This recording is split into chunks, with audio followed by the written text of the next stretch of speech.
We've all been waiting for this. Some of us have been waiting 6 years for it. And now, it's here. There are still some issues, but maybe those will be fixed in the future. Hey, welcome back to my channel, Catchy Virus. If you're new here, I'm Cher, aka Catchy. I'm incredibly excited to talk about the new update that has come to The Sims 4, and is even here a day early. Don't forget to like this video and subscribe for future content. I greatly appreciate it.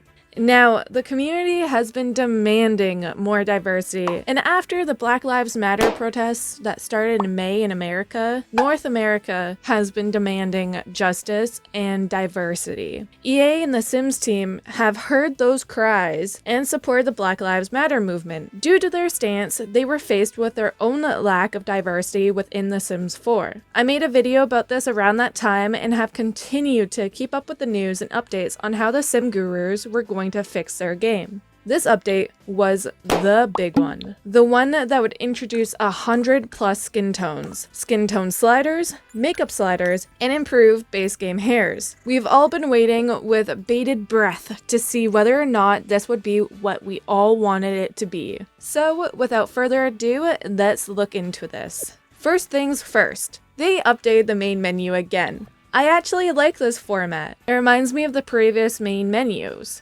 I enjoy the sidebar here. I also like the fact that the packs aren't really front and center anymore. Before, I would always look at the packs I didn't have and feel a strong urge to buy them all. Now that's more so hidden away, I think they'll help my urge to spend money I don't have. What do you peeps think about the new main menu? Let me know in the comments down below if you think it's better or worse than the last one.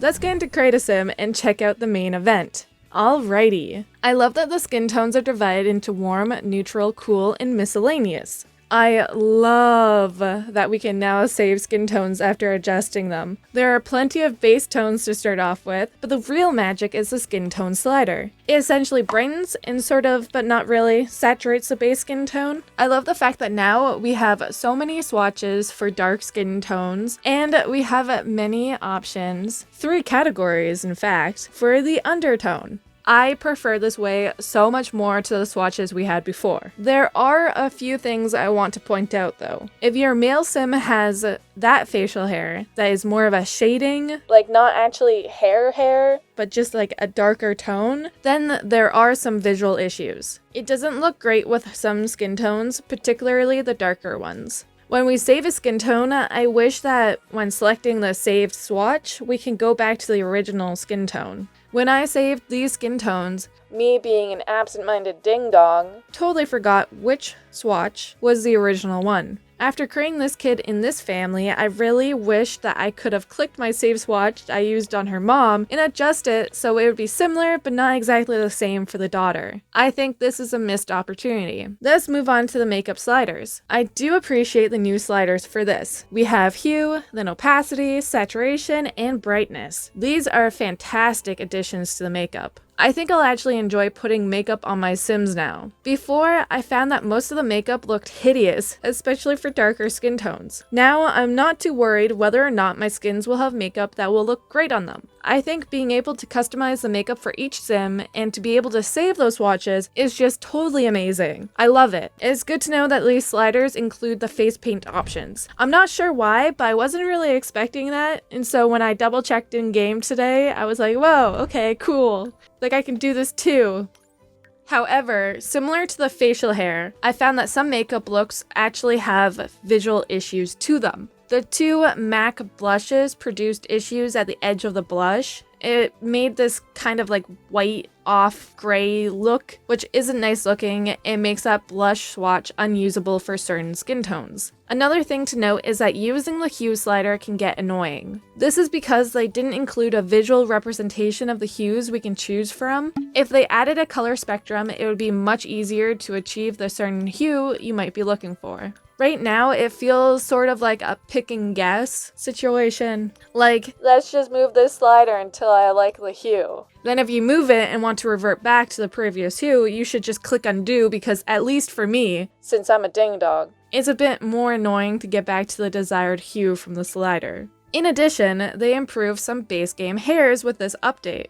I was hoping for more hairs than what we got, but it is what it is. The 3, technically 2, hairs that were improved looks great. We got 2 different versions of a hair for children, the braided ponytail. One version includes baby hairs and the other one does not. Then a masculine adult hairstyle, the flat top textured short hair. All 3 of the hairstyles include depth and a nice hair texture. I love the baby hairs on the ponytail, particularly the little baby hairs behind the ears. Those are just too adorable. The braids in the ponytail are 3-dimensional and it looks like it has depth. Even near the front of the head, you can see the braid is actually raised off of the scalp. The masculine hairstyle has a fantastic fade to it around the sides and back. The top of it includes a nice texture and depth. I can't wait for them to improve many more base game hairstyles because honestly, they all suck.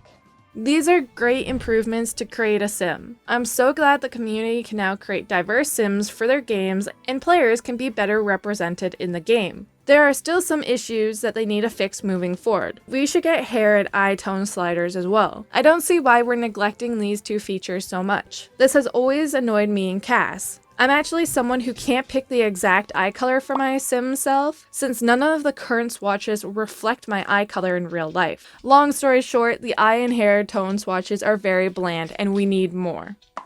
Have you party people updated your game yet? Once you do, let me know what you think. Do you think this is a step in the right direction? Were you expecting it to be better, or is it everything you dreamed about? If you're interested in seeing my older videos about the lack of diversity in The Sims 4, I'll have them linked in the description box. Thank you for watching, and I can't wait to talk to you soon. Happy simming, peeps!